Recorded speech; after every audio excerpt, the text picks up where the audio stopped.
Olá, meu nome é Sara e eu vou apresentar o trabalho intitulado Aumento da Capacidade e Velocidade na Linha Direta Inter 2 em Curitiba. Impactos nas emissões atmosféricas.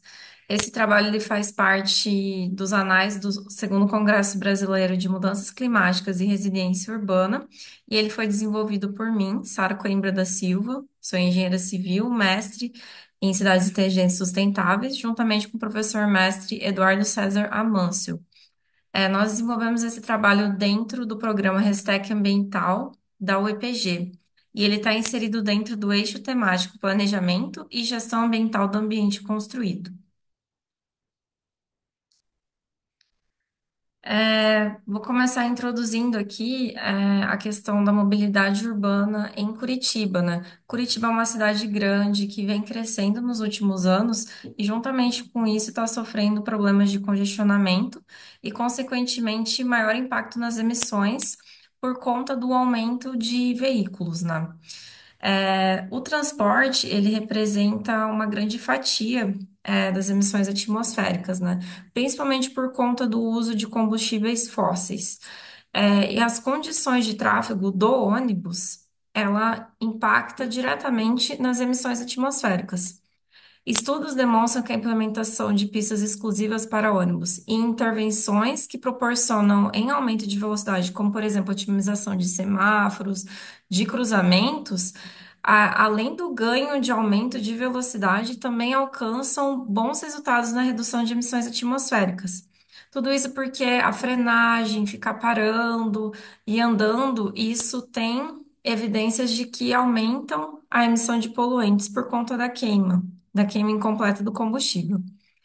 Dentro desse contexto, o projeto Inter 2, ele tem grande potencial de redução de emissões de poluentes e otimização. Esse trabalho ele possui o objetivo de estimar os impactos das emissões atmosféricas com a remodelação da linha Inter 2 de ônibus da cidade de Curitiba, considerando o aumento previsto de ganhos em velocidade, mantendo a frota de ônibus a diesel. Como metodologia, para a coleta e construção da base de dados, nós selecionamos trabalhos científicos que investigam a relação entre aumento de velocidade e redução de emissões atmosféricas para os poluentes, material particulado, CO, CO2, NOx e VOC. Com isso, nós organizamos em tabela, e essa tabela ela contém o aumento de velocidade, a redução percentual de emissões para cada poluente, abrangência, particularidade e o veículo de cada estudo. O segundo passo ele foi ajuste de modelos estatísticos. Então, nós pegamos esses estudos que nós encontramos com essas variáveis e nós fizemos o cálculo da média amostral, desvio padrão, erro da média e intervalo de confiança, que foi utilizado de 95%. Foram feitas representação em gráficos de dispersão e funções de tendência, linear, polinomial de diferentes ordens, considerando o coeficiente de determinação R2. Então, com R2 mais próximo de 1, foi o gráfico que a gente escolheu. E com isso, nós obtivemos uma equação resultante. Essa equação resultante, nós, como terceiro passo, aplicamos no nosso modelo do caso Inter 2, que tem a previsão de aumento de velocidade de 30%, que seria um cenário conservador, e também 40%, que seria um cenário otimista, que já explico para vocês de onde vêm esses valores. Então, a linha Inter 2 é um trajeto de 38 quilômetros. Ela foi criada em 1992 no mesmo itinerário da linha Interbairros 2, mas sem pontos intermediários de parada, então ela já se criou como sendo uma linha mais rápida, né? Ela tem um embarque e desembarque com cobrança antecipada e embarque em nível. O ônibus utilizado atualmente na rota é o padrão movido a diesel. Ela tem a capacidade de 91 passageiros por dia e ela tem de 28 dos 75 bairros de Curitiba. Quando ela operava em 1992, era na velocidade de 37 quilômetros por hora. E agora ela opera entre 17,77 quilômetros por hora e 21 quilômetros por hora. Ou seja, reduziu muito do inicial, né? E ela é a linha de maior demanda fora de canaletas ou pistas exclusivas.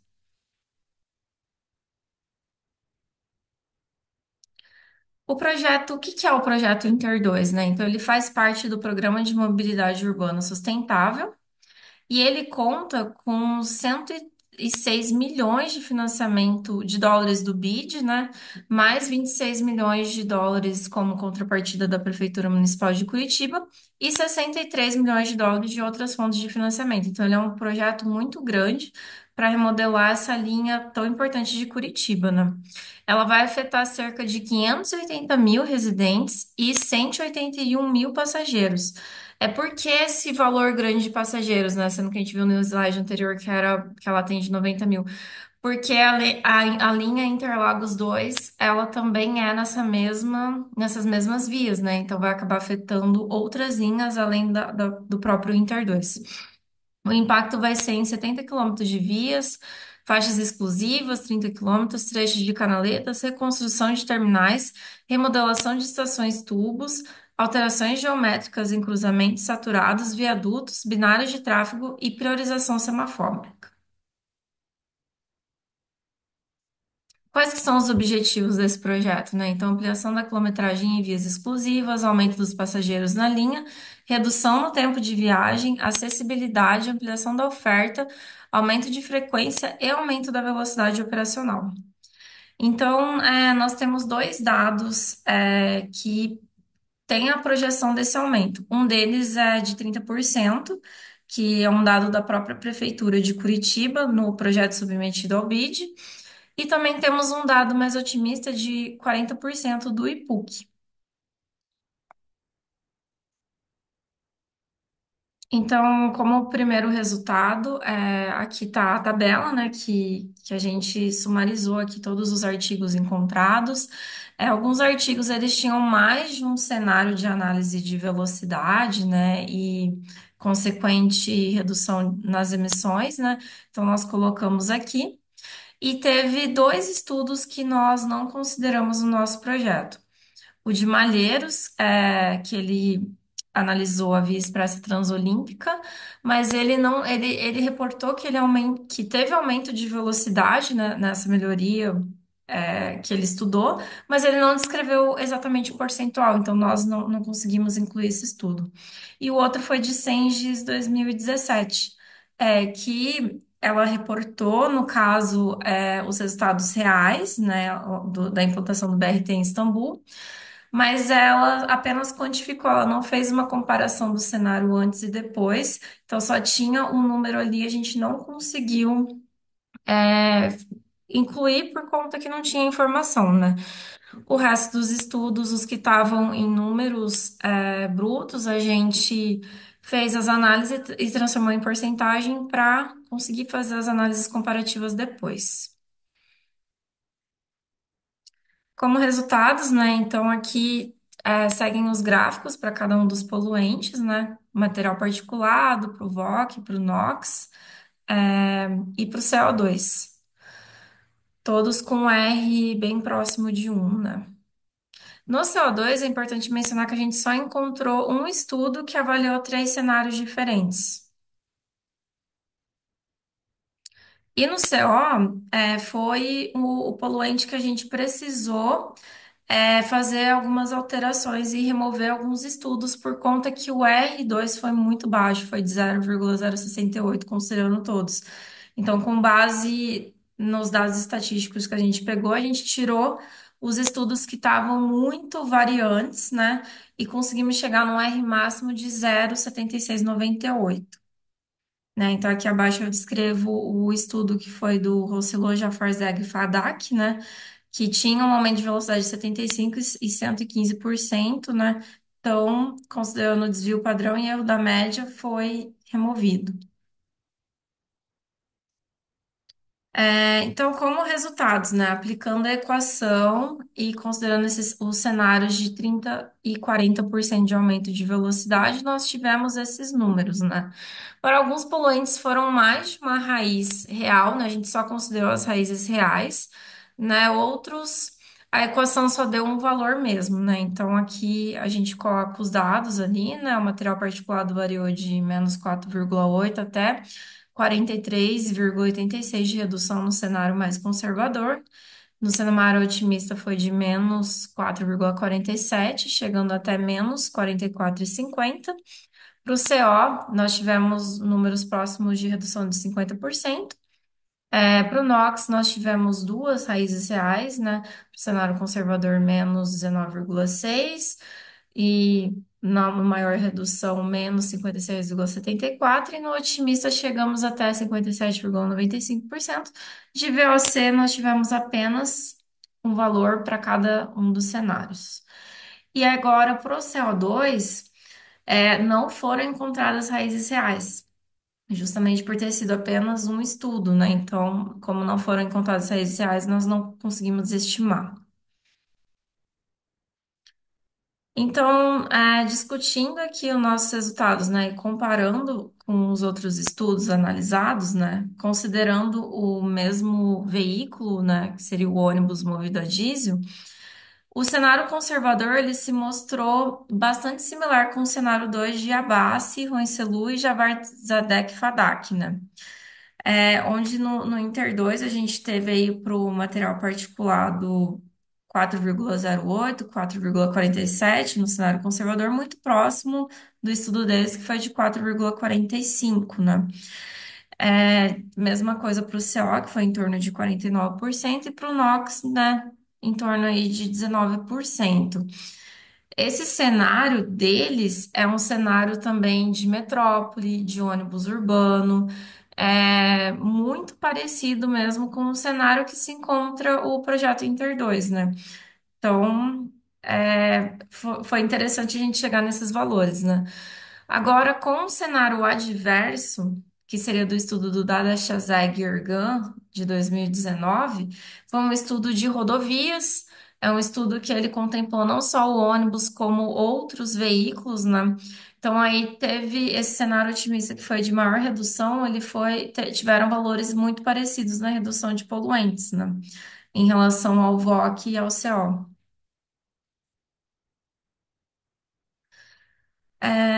Um ponto importante para considerar é que a redução dos poluentes ela pode ser ainda maior. Por quê? Porque no projeto Inter 2 está previsto também uma troca, né, no modelo dos ônibus por ônibus elétricos, né? E nós temos estudos que comprovam, como esse do Pereira et al., que ele identificou um percentual de redução de CO2 entre 81% e 90% trocando o ônibus a diesel por ônibus elétricos, usando a matriz energética nacional em Curitiba. Também nós vamos ter troca de estações, né? Então, as tipo tubo, elas vão ser substituídas pelo exemplar prisma solar, né? Que tem placas solares, é um modelo mais eficiente de iluminação que gasta menos energia. Temos também um fator que pode contribuir para o aumento dos poluentes, que seriam a supressão de árvores, né? Então, está previsto um grande número de supressão, né? Só no corredor verde do Arthur Bernardes são 250 exemplares de árvores, né? Entretanto, está previsto pelo menos o dobro de plantio do suprimido e mais 5.000 árvores de compensação. Então, ao longo do tempo, essa perca imediata que vai ter, né? Ele vai se mitigando conforme o crescimento e desenvolvimento dessas árvores. Então, conclusão. A remodelação da linha Inter 2 de ônibus em Curitiba, associada ao aumento da velocidade no tráfego, tem um grande potencial para reduzir as emissões de poluentes atmosféricos em todos os cenários avaliados. No cenário otimista de 40% de velocidade, está previsto pelo menos a redução de 50% das emissões totais de poluentes, sendo de 50,43 para as emissões de CO, 61,50 para os VOX, 44,50 para o material particulado e 56,74 para o NOx. No cenário conservador, que seria de 30% de velocidade, está prevista uma redução de 49% para as emissões de CO, 57,46 para o VOX, 4,8 para o material particulado e 19,16 para a NOx. Então, são resultados de redução em todos os cenários avaliados, né? Tendo ainda uma redução maior no cenário otimista, né? Como podemos ver. Esse método ele surge como uma alternativa simples, viável e eficiente para avaliação de impactos ambientais em projetos de mobilidade urbana.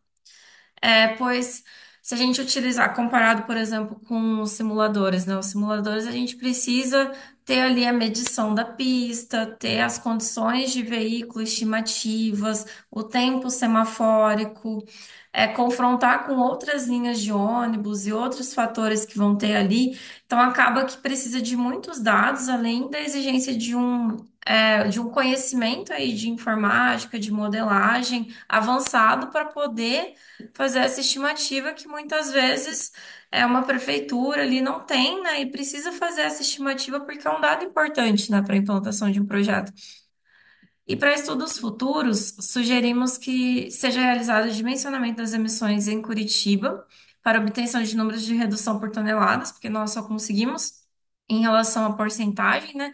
E também a busca de mais estudos que analisaram o CO2 para a gente também incluir esse poluente importante. Eu agradeço. Aqui tá os nossos orchids, né? E um bom congresso a todos. Obrigada.